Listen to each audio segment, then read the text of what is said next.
Assalamualaikum warahmatullahi wabarakatuh. Saya Rizky Ginanjar. Pada kesempatan kali ini saya akan membahas tentang kepemimpinan, mengutip dari sebuah buku ya. Fungsi kepemimpinan. Fungsi kepemimpinan tersendiri dalam upaya untuk mewujudkan organisasi misalkan. Dibutuhkan seorang pemimpin yang mampu menjalankan fungsi kepemimpinannya dengan baik ya. Tak hanya sebagai penentu kebijakan, namun pemimpin juga dituntut ya untuk selalu memperhatikan kinerja individu dalam sebuah organisasi maupun ataupun dalam sebuah kantor ataupun dalam sebuah kinerja.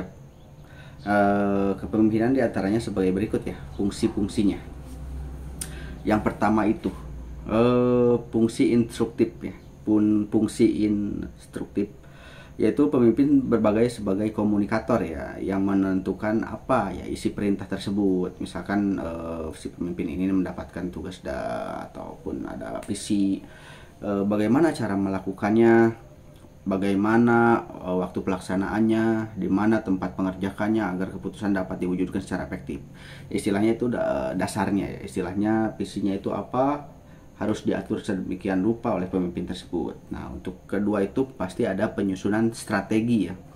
Penyusunan strategi yang tepat. Di antaranya penyusunan strategi ini misalkan kita dalam bidang perumahan, developer pertanahan ini, kita akan membangun sebuah perumahan. Kita ada sebuah lahan contohnya misalkan. Nah, si pemimpin tersebut itu harus mampu mengestimasikan istilahnya berapa lama pekerjaan selesai, berapa lama kebutuhannya, dan itu kan istilahnya bersangkut paut dengan nanti ada fungsi selanjutnya. Yang ketiga itu merancang taktik ya. Merancang taktik kepemimpinan sangat identik ya dengan peluang dan resiko. Nah, disinilah fungsi kepemimpinan memainkan perannya. Salah satu fungsi kepemimpinan akan memudahkan kita dan untuk merancang taktik yang tepat dalam meraih peluang baru dan mengendalikan risiko yang datang. Nah, yang keempat itu penyelesaian masalah. Pemimpin juga harus bisa menyelesaikan masalah ya. Istilahnya jangan kita ke bawahan kita sudah menyuruh misalkan sebuah tugas, tapi istilahnya di setiap bawahan itu ada masalah ya, terjadi kesalahan. Nah, itu harus bisa menyelesaikannya, jangan istilahnya lepas tanggung jawab, dan harus bisa mengkoordinasikannya.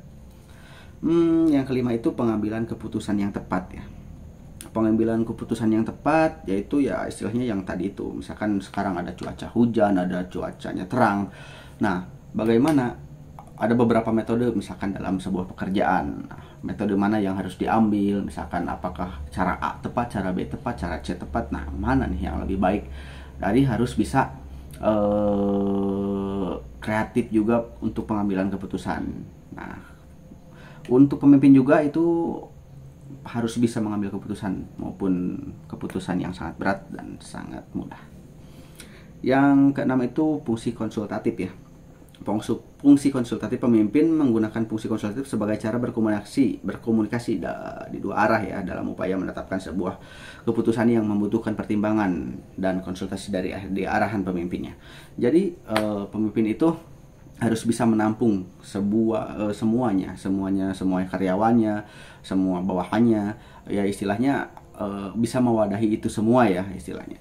Jangan sampai kita sebagai pemimpin tidak bisa mengarahkan semua anak-anak bawahan kita misalkan, tidak bisa mengatur bawahan kita, istilahnya ya ada masukan kita terima. Nah, mana yang lebih baik ya istilahnya kita rangkum dari semua tersebut ya istilahnya. Yang ketujuh itu melakukan perorganisian dengan teratur ya. Maksudnya misalkan kita jadi pemimpin, kita itu ada bawahan ya, ada divisi. Nah, istilahnya divisi ini harus hidup. Misalkan ada divisi humas, ada divisi tentang makanan. Pokoknya semuanya itu harus jelas. Istilahnya jangan ada divisi A, divisi B, divisi C, tapi amuradul, istilahnya acak-acakan untuk dalam sebuah pengerjaannya tersebut. Nah, yang kedelapan itu manajemen yang baik ya tentunya. Tentunya dengan manajemen yang baik di sebuah pemimpin itu pasti akan enak. Misalkan harus sesuai rencana, harus istilahnya jangan Ya kembali lagi dari awal, kita merencanakan sebuah sesuatu hal, istilahnya pedoman itu ya gitu.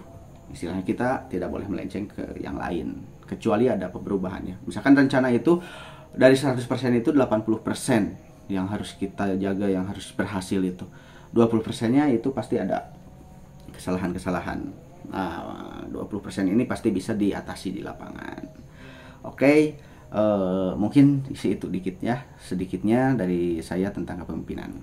Assalamualaikum warahmatullahi wabarakatuh.